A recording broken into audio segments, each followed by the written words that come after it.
avec 2 buts d'inscrits en deuxième période. Avant de parler de cette rencontre, on va parler du 8 mars qui arrive très prochainement. Et d'ailleurs, ce soir, il y a eu du mouvement, un échange d'effectués dans la LNH. On va aller retrouver le collègue Renaud Lavoie pour en parler. Renaud, c'est Chris Tanev qui a été échangé. Il passe aux Stars dans une transaction à 3 équipes.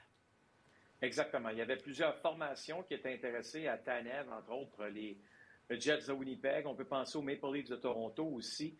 Mais finalement, c'est à Dallas qu'il s'en va. Tu l'as mentionné, Elisabeth, une transaction à 3 équipes parce que les Devils sont venus justement retenir une partie du salaire et envoyer en même temps le gardien de but Paul Brady qui joue encore au niveau collégial, qui a 23 ans. Donc, on l'envoie au Texas. On reçoit du côté des Devils un choix de 4e tour en retour.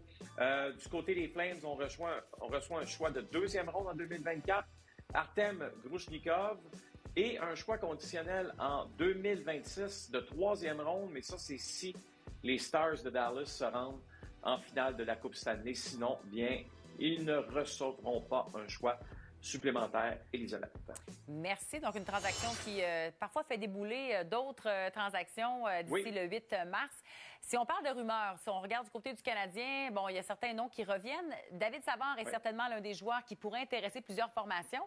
Est-ce qu'il y a des chances qu'on le voit quitter Montréal? Je te dirais, Elisabeth, qu'elles sont quand même faibles, ces chances-là. Je sais que d'ici le 8 mars, attendez-vous à entendre, comme c'est le cas aujourd'hui, souvent son nom. Mais les Canadiens de Montréal ne vont pas laisser partir David Savard contre un choix, par exemple, de 3e ou 4e ronde. On est très exigeant. C'est sûr que c'est un choix de 1e ou 2e ronde si on décide de le laisser partir, parce que ça, c'est l'autre chose aussi qu'il faut comprendre. On va être gourmand du côté des Canadiens, avec raison, parce que laisser partir David Savard va avoir un impact majeur quand même sur l'équipe cette saison. On parle d'un joueur qui ressemble à un capitaine. Les vétérans vont le voir. Les jeunes sont souvent, évidemment, autour de lui aussi, donnent des bons conseils. Et ce serait pas seulement de perdre cette année, ce serait aussi de perdre l'an prochain parce qu'il a une autre année de contrat à son actif. Bref, je dirais que ce serait surprenant. Il faudrait vraiment que Kent Hughes n'ait pas le choix et décide de l'échanger. Mais évidemment, avec la transaction de Tanev ce soir, ça nous donne une idée à quoi ça pourrait ressembler. J'ai l'impression que Kent Hughes serait plus gourmand que ça.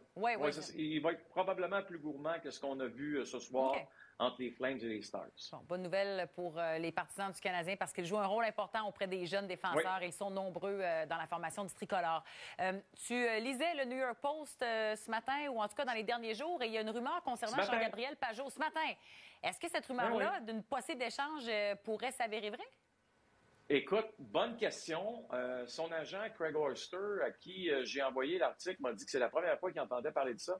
C'est un bon article dans le New York Post ce matin qui nous dit quand même une chose, c'est que on a besoin de libérer de l'argent là, pour les prochaines saisons, particulièrement l'an prochain chez les Islanders de New York. Et là, on cible Jean-Gabriel Pageau comme un joueur qu'on devrait échanger justement pour faire de la place. Est-ce qu'on s'attend à ce que ça ait lieu d'ici le 8 mars? Est-ce que Lou Lamoriello, directeur général, président des opérations hockey, pourrait nous surprendre, Elisabeth, dans ce dossier? Peut-être. C'est probablement une transaction qu'on verrait beaucoup plus au repêchage qui va avoir lieu à Las Vegas l'été prochain.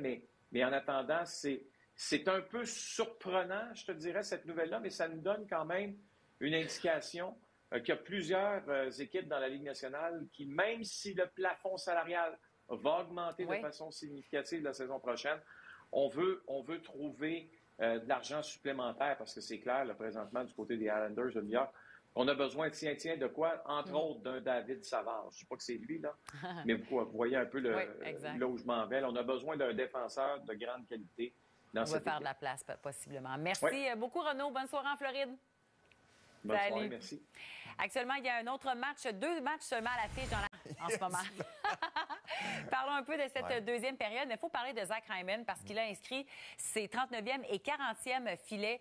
Le 40e est arrivé en deuxième période, mais pour Zach Hyman, il connaît toute une saison. Là. Il est maintenant le 2e meilleur buteur de la Ligue derrière un certain Austin Matthews. Oui, qui a déjà joué avec Zach Hyman. Et c'est intéressant parce que Zach Hyman, ce n'est pas le premier nom qui te vient en tête quand tu parles des meilleurs buteurs à travers la Ligue, ou même quand on parle de joueurs vedettes. Sauf que, même chose, son rôle était similaire avec les Leafs de Toronto. On le fait jouer sur un premier trio parce qu'il complète très bien. C'est comme s'il a compris lui, exactement ce qu'il doit faire, non seulement pour marquer des buts, mais pour être efficace avec les joueurs vedettes.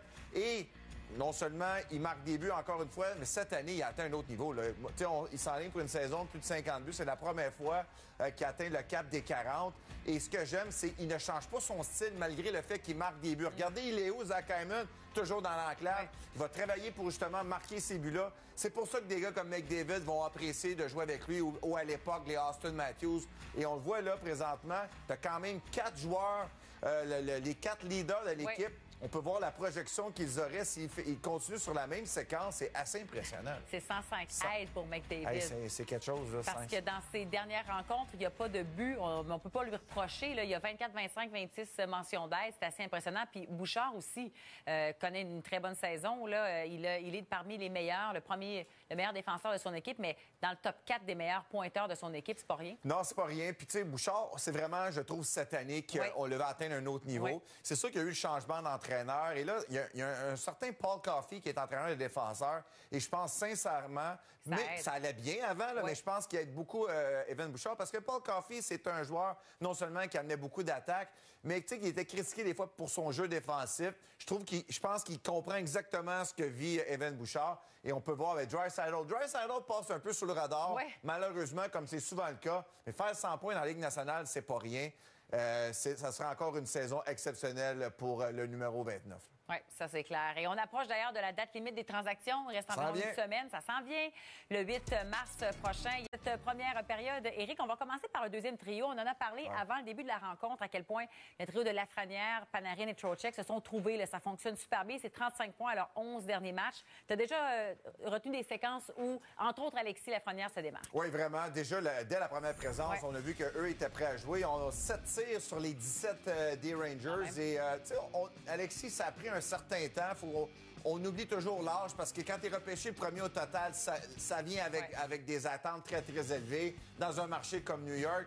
Mais je trouve que, tu sais, on a vu avec l'arrivée de Peter Laviolette, il y a eu beaucoup de changements de trio dans la carrière d'Alexis. On l'a vu dans un rôle de troisième trio. À un moment donné, il était rendu sur le quatrième trio. Éventuellement, on l'a mis avec vraiment 2 joueurs de talent, dont le meilleur joueur de l'équipe, Panarin. Et on peut voir rapidement qu'Alexis est beaucoup plus confortable.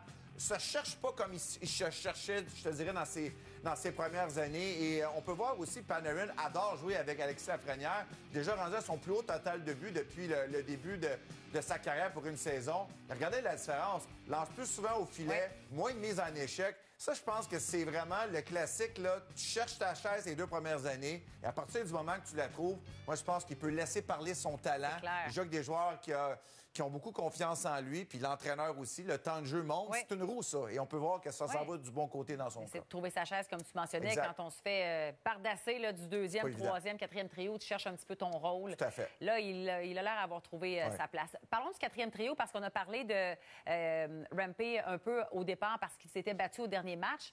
Il est arrivé avec 2 beaux yeux au beurre noir ce soir, mais il joue... Raton laveur. Oui, un petit raton laveur sur un grand raton laveur. C'est un 6 et 7 et son coéquipier de trio, Edstrom, c'est un autre 6 et 7. 2 jeunes joueurs qui commencent leur carrière, mais ils font bien jusqu'à maintenant. Oui, tu sais, c'est pas les gars qui jouent beaucoup, mais en même temps, tu viens de mentionner le gabarit de ces 2 bonhommes-là. Puis moi, j'ai aimé le peu de temps qu'on les a vus. Ils ont passé du temps dans le territoire adverse.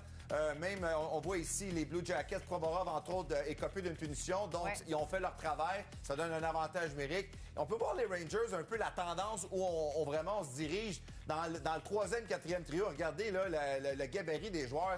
Écoute, on parle de gros bonhommes. Et je pense qu'on regarde un peu ce qu'on a fait l'année passée avec, je te dirais, les Golden Knights. Comment on utilisait les 4 trios. Aujourd'hui, tu peux pas gagner une Coupe Stanley avec 1-2 trios. Tu dois avoir tout le monde. Tu dois avoir la contribution de la profondeur. Maintenant, on verra comment ça va aller pour eux. Une chose est certaine, on a décidé avec le gabarit, le jeu physique. Et je te dirais que jusqu'à présent, ça paye pour les Rangers d'avoir des gars comme ça qui font le travail aussi. Là. On me dit qu'on n'avait pas de place pour mettre ton nom en bas. Oui, c'est vrai que ça aurait été... J'ai juste manqué la cote. Juste manqué la cote. 185 livres. Tantôt, on va parler d'Elvis Merzlikins également qui se démarque parce qu'on va voir comment il évolue lors de la deuxième période. Tantôt, on va se transporter en direct du côté d'Edmonton parce que les